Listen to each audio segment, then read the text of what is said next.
नमस्कार दोस्तों, मैं सचिन कुमार आप सभी का आपके अपने YouTube चैनल इंग्लिश एक्सपर्ट में आप सभी का मैं बहुत बहुत स्वागत करता हूं। दोस्तों, आज की वीडियो में मैं आपको सिखाने वाला हूं कि आप इंग्लिश को किस तरीके से पढ़ेंगे, किस तरीके से इंग्लिश का रीडिंग करेंगे। आज की वीडियो में आपको सिखाने वाला हूं। आज की वीडियो में कोई चीज़ आपको नहीं सिखाने वाला, बस आपको रीडिंग करना सिखाऊंगा कि आप इंग्लिश को किस तरीके से रीड करेंगे। बिल्कुल इजी तरीके से आपको बताने वाला हूं। अगर आपको इंग्लिश का ABCD भी नहीं आता है तो भी आप इस वीडियो को देखिए। मैं गारंटी के साथ कहता हूं कि आपको 100% ये चीज़ समझ में आएगा कि आप इसको किस तरीके से पढ़ेंगे। और इसी तरीके से लगातार अगर आप हमारे साथ बने रहेंगे तो आपको इंग्लिश को पढ़ना हो, लिखना हो, बोलना हो, सारी चीज़ें धीरे धीरे आपको क्लियर होती जाएंगी। तो आप भी इंग्लिश को पढ़ने लगेंगे, इंग्लिश को लिखने लगेंगे। तो इसी तरीके की वीडियोस को पाने के लिए आप हमारे चैनल को सब्सक्राइब करके बेल आइकन को प्रेस कर लीजिए। इसी तरीके के वीडियोस में आपको इंग्लिश सिखाने के लिए हमेशा बनाता रहता हूं। तो सब्सक्राइब जरूर कीजिए और अगर आपको वीडियो पसंद आता है तो लाइक भी कर दीजिए। तो चलिए देखते हैं कि इसको किस तरीके से हम पढ़ेंगे। तो देखिए, सबसे पहला जो शब्द लिखा गया वह लिखा गया है BED। तो इसको कैसे पढ़ेंगे? तो देखिए, बी को हम इंग्लिश में पढ़ते हैं बा। बी को इंग्लिश में क्या पढ़ते हैं दोस्तों? बा पढ़ते हैं। और ई से हम पढ़ेंगे ए की मात्रा। क्या पढ़ेंगे दोस्तों? ई से पढ़ेंगे ए की मात्रा। और डी से पढ़ेंगे ड। डी से क्या पढ़ेंगे? ड। तो इसको पढ़ेंगे बेड। क्या पढ़ेंगे दोस्तों? बेड। देखिए, एक चीज़ समझिएगा कि जैसे अगर ये जो ई है ये शुरुआत में लिखा गया है तो इससे हम ए समझेंगे। ए मतलब हिंदी का ए। और अगर बीच में कहीं पर है तो उससे हम मात्रा समझेंगे। तो इसलिए यहाँ पर ई से हम क्या समझेंगे? ए की मात्रा। और बी से ब और डी से ड।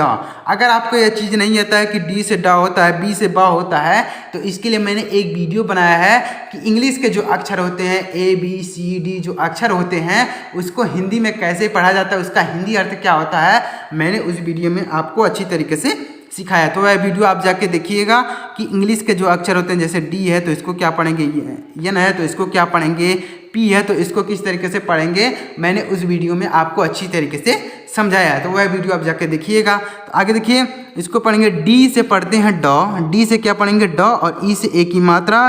और एन से हो जाएगा न, तो हो जाएगा डेन। इसको क्या पढ़ेंगे? डेन पढ़ेंगे। पी से हो जाएगा प। और ई से होगा ए की मात्रा। और एन से हो जाएगा न, तो हो जाएगा पेन। इसको क्या पढ़ेंगे? पेन पढ़ेंगे। यानी ई जो है ए की मात्रा के लिए प्रयोग किया जा रहा है। हर जगह आप देख सकते हैं ई का प्रयोग ए की मात्रा के लिए किया जा रहा है। अगला है यस से है, SET। तो यस से हो जाएगा श। और ई से होगा ए की मात्रा। और टी से हो जाएगा ट, तो हो जाएगा शेट। यम से हो जाएगा म। और ई से होगा ए की मात्रा। और टी से हो जाएगा ट, तो हो जाएगा मेट। तो इस तरीके से इनको हम लोग पढ़ेंगे इंग्लिश में, इसी तरीके से इसको पढ़ेंगे। तो आशा करता हूँ दोस्तों आपको समझ में आ रहा होगा कि कैसे पढ़ा जाता है इंग्लिश को, अच्छी तरीके से आपको समझ में आ रहा होगा। तो अगर आपको समझ में आ रहा है तो कमेंट में बताइएगा कि आपको वीडियो कैसा लग रहा है। आगे देखिए, जी से हो जाएगा गो, ई से होगा ए की मात्रा। और टी से हो जाएगा ट, तो हो जाएगा गेट। इसको क्या पढ़ेंगे? गेट पढ़ेंगे। जी से ग, ई से ए की मात्रा। और टी से ट, तो हो जाएगा गेट। इसको पढ़ेंगे गेट। यस से हो जाएगा हा। और ई से होगा ए की मात्रा। और एन से हो जाएगा न, तो हो जाएगा हैन। इसको क्या पढ़ेंगे? हैन पढ़ेंगे। यम से हो जाएगा म। और ई से होगा ए की मात्रा। और एन से हो जाएगा न, तो हो जाएगा मेन। इसको क्या पढ़ेंगे दोस्तों? मेन पढ़ेंगे। MEN main. अगर यहाँ पर ए होता तो उसका प्रोनाउंसिएशन चेंज हो जाता है, यानी इसको अलग तरीके से पढ़ा जाता है। यहाँ पर ई है तो हम ए पढ़ेंगे। और मान लीजिए अगर कहीं पर ए होता, जैसे यहाँ पर बीच में ए होता, तो हम उसको मेन नहीं पढ़ते, मैन पढ़ते। क्या पढ़ते दोस्तों? मैन पढ़ते हैं। तो इस तरीके से इसको पढ़ेंगे। देखिए, आर से हो जाएगा र। ई से होगा ए की मात्रा। और डी से हो जाएगा ड, तो हो जाएगा रेड। बी से हो जाएगा ब। और ई से होगा ए की मात्रा। और जी से हो जाएगा ग, तो हो जाएगा बेग। इसको क्या पढ़ेंगे दोस्तों? इसको पढ़ेंगे बेग। आगे देखिए, पी से हो जाएगा प। ई से होगा ए की मात्रा। और जी से हो जाएगा ग, तो हो जाएगा पेग। इसको क्या पढ़ेंगे दोस्तों? पेग पढ़ेंगे। डब्ल्यू से हो जाएगा व। और ई से होगा ए की मात्रा। और डी से हो जाएगा ड, तो हो जाएगा वेड। इसको क्या पढ़ेंगे? वेड पढ़ेंगे इस तरीके से। और टी से हो जाएगा ट। ई से होगा ए की मात्रा। एन से हो जाएगा न, तो हो जाएगा 10। इसको क्या पढ़ेंगे दोस्तों? 10 पढ़ेंगे। इसका मीनिंग भी होता है, लेकिन मीनिंग मैं आपको नहीं बता रहा हूँ, मैं आपको केवल पढ़ना सिखा रहा हूँ कि इसको किस तरीके से पढ़ेंगे। आपको ऐसे ही पढ़ना है, तो आपको अच्छी तरीके से क्लियर हो रहा होगा कि कैसे पढ़ा जाएगा। बी से हो जाएगा ब, ई से होगा ए की मात्रा, और टी से हो जाएगा ट, हो जाएगा बेट। इसको क्या पढ़ेंगे? बेट पढ़ेंगे। जे से हो जाएगा ज, और ई से होगा ए की मात्रा, और टी से हो जाएगा टोथ, हो जाएगा जेट। यल से हो जाएगा ला, और ई से होगा ए की मात्रा, और टी से हो जाएगा टोथ, हो जाएगा लेट। इसको क्या पढ़ेंगे दोस्तों? लेट पढ़ेंगे। तो आशा करता हूँ आपको यह समझ में आ रहा होगा। अब देखिए आगे यहाँ पर जो शब्द था वह 3 अक्षर का था, तो इसको इस तरीके से पढ़ें हम लोग। तो आशा करता हूँ समझ में आया होगा। आगे देखिए, अब यहाँ पर भी ई लिखा गया, तो हम इसे भी ए की मात्रा ही लिखेंगे, लेकिन यहाँ पर इसको कैसे पढ़ेंगे देखिएगा। तो बी से हम पढ़ेंगे ब, और ई से पढ़ेंगे ए की मात्रा जैसे हमने ऊपर पढ़ा, और यन से आधा ना पढ़ेंगे, और डी से पढ़ेंगे ड, हो जाएगा बेंड। इसको क्या पढ़ेंगे? बेंड पढ़ेंगे। यल से हो जाएगा ल, और ई से होगा ए की मात्रा, और यन से हो जाएगा आधा ना, और डी से हो जाएगा ड, हो जाएगा लेंड। इसको क्या पढ़ेंगे? लेंड पढ़ेंगे। यानी देखिए, अगर इस बीच में ए होता तो यहाँ पर यह आधा ना नहीं होता, तब यह पूरा न हो जाता, लेकिन यहाँ पर बीच में ना होने की वजह से यहाँ पर यह आधा न हो रहा है। मतलब यहाँ पर अगर ए होता तो यह पूरा ना हो जाता, मतलब इसको हम पूरा लिखते, लेकिन यह पूरा ना, यहाँ पर ए नहीं है इसलिए यह पूरा नहीं होगा। तो यस से हो जाएगा स, और ई से हम पढ़ेंगे ए की मात्रा, और यन से आधा ना पढ़ देंगे, और डी से हो जाएगा ड, तो हो जाएगा शेंड। बी से हो जाएगा ब, और ई से होगा ए की मात्रा, और यल से हो जाएगा आधा ला, और टी से हो जाएगा ट, हो जाएगा बेल्ट। यफ से हो जाएगा फ, और ई से होगा ए की मात्रा, और यल से हो जाएगा ला, और टी से हो जाएगा ट, हो जाएगा फेल्ट। इस तरीके से इसको पढ़ेंगे।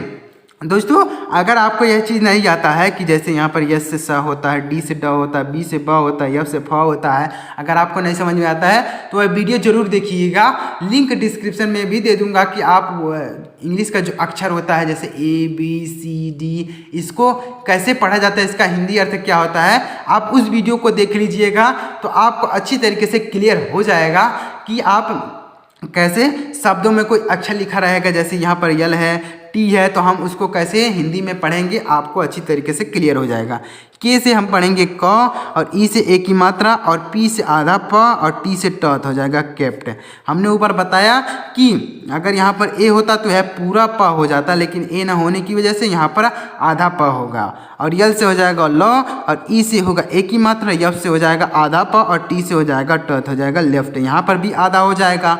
टी से हो जाएगा ट, और ई से होगा ए की मात्रा, यन से हो जाएगा आधा ना, टी से हो जाएगा ट, हो जाएगा टेंट। इसको पढ़ेंगे टेंट। आर से हो जाएगा र, और ई से होगा ए की मात्रा, यन से हो जाएगा आधा ना, और टी से हो जाएगा ट, हो जाएगा रेंट। डब्ल्यू से हो जाएगा व, और ई से होगा ए की मात्रा, और यन से हो जाएगा आधा ना, और टी से हो जाएगा ट, हो जाएगा वेंट। इसको पढ़ेंगे वेंट। तो आशा करता हूँ दोस्तों आपको अच्छी तरीके से समझ में आ रहा होगा कि आप इसको कैसे पढ़ेंगे। तो आपको अगर समझ में आ रहा हो तो कमेंट में ज़रूर बताइएगा कि इसको, अगर आप इसी तरीके की वीडियोस पाना चाहते हैं तो चैनल को भी सब्सक्राइब कर लीजिए। आगे देखिए, बी से हो जाएगा ब, ई से होगा ए की मात्रा, यस से हो जाएगा आधा सा, और टी से हो जाएगा ट, हो जाएगा बेस्ट। आर से हो जाएगा र, ई से होगा ए की मात्रा, यस से हो जाएगा आधा सा, और टी से हो जाएगा ट, हो जाएगा रेस्ट। टी से हो जाएगा ट, और ई से ए की मात्रा, यस से आधा सा, और टी से ट, हो जाएगा टेस्ट। डी से हो जाएगा ड, ई से होगा ए की मात्रा, यस से हो जाएगा आधा सा, और टी से हो जाएगा ट, हो जाएगा टेस्ट। के से हो जाएगा क। अब देखिए यहाँ पर जो था वह एक ई लिखा गया था, मतलब एक ई से हम क्या पढ़ रहे थे, एक ही मात्रा पढ़ रहे थे, एक ही मात्रा, एक ही मात्रा, एक ही मात्रा हर शब्द में। अब देखिए यहाँ पर लिखा गया डबल ई, तो हम डबल ई से क्या पढ़ेंगे, डबल ई से पढ़ेंगे बड़ी की मात्रा, तो के से होगा का, और डबल ई से बड़ी की मात्रा, और पी से हो जाएगा प, हो जाएगा कीप। क्या पढ़ेंगे इसको, कीप पढ़ेंगे। देखिए यहाँ पर जो था वह एक ई था तो हम ई पढ़ रहे थे, सॉरी एक ही मात्रा पढ़ रहे थे, लेकिन अब यहाँ पर डबल ई आ गया तो डबल ई से हम क्या पढ़ेंगे, बड़ी की मात्रा पढ़ेंगे। जैसे के से होगा का, और डबल ई से बड़ी की मात्रा, और पी से हो जाएगा प, हो जाएगा कीप। बी से होगा ब, और डबल ई से बड़ी की मात्रा, और पी से हो जाएगा प, हो जाएगा बीप। यस से हो जाएगा हा, और डबल ई से होगा बड़ी की मात्रा, यल से हो जाएगा ल, हो जाएगा हील। बी से हो जाएगा ब, और डबल ई से होगा बड़ी की मात्रा, और टी से हो जाएगा ट, हो जाएगा बीट। डी से हो जाएगा ड, और डबल ई से होगा बड़ी की मात्रा, और पी से हो जाएगा प, हो जाएगा डीप। यम से हो जाएगा म, और डबल ई से हम पढ़ेंगे बड़ी की मात्रा, और टी से हो जाएगा ट, हो जाएगा मीट। अब पी से हो जाएगा प और डबल ई से बड़ी की मात्रा और पी से फिर हो जाएगा प तो हो जाएगा पीप। बी से हो जाएगा ब और आर से हो जाएगा रेफ की मात्रा और डबल ई से हो जाएगा बड़ी की मात्रा और डी से हो जाएगा डथ हो जाएगा ब्रीड। सॉरी यस से हो जाएगा आधा शाह और डब्ल्यू से हो जाएगा वह और डबल ई से हो जाएगा बड़ी की मात्रा और टी से हो जाएगा टथ हो जाएगा स्वीट। जी से हो जाएगा ग और आर से होगा रेफ की मात्रा, डबल ई से हो जाएगा बड़ी की मात्रा, एन से हो जाएगा नॉर्थ हो जाएगा ग्रीन। इस तरीके से इनको पढ़ेंगे। तो उम्मीद करता हूं दोस्तों आपको अच्छी तरीके से समझ में आया होगा कि आप इन शब्दों को कैसे पढ़ेंगे, कैसे लिखेंगे। तो अगर आप इसी तरीके से लगातार आप हमारे साथ बने रहेंगे तो आपको इंग्लिश को पढ़ना हो, लिखना हो, सारी चीज़ें आपको समझ में आएंगी धीरे धीरे करते हुए। एकदम से आपको कोई भी चीज़ नहीं समझ में आएगा। जब आप धीरे धीरे करते हुए आप इंग्लिश को पढ़ेंगे, इंग्लिश को लिखेंगे, इंग्लिश को सुनेंगे तो आपको सारी चीज़ें क्लियर होती जाएंगी। तो आप धीरे धीरे इंग्लिश को पढ़ने लग जाएंगे, इंग्लिश को लिखने लग जाएंगे। तो दोस्तों अगर आपको वीडियो पसंद आया हो तो एक लाइक करिएगा और कमेंट में बताइएगा कि वीडियो कैसा लगा। और इसी तरीके के वीडियोस को पाने के लिए आप हमारे चैनल को सब्सक्राइब करके बेल आइकन को दबा लीजिए ताकि जब मैं वीडियो अपलोड करूं तो सबसे पहले आपको नोटिफिकेशन मिल जाए। तो चलिए मिलते हैं दोस्तों अगली वीडियो में किसी नई टॉपिक के साथ। तब तक के लिए जय हिंद, वंदे मातरम।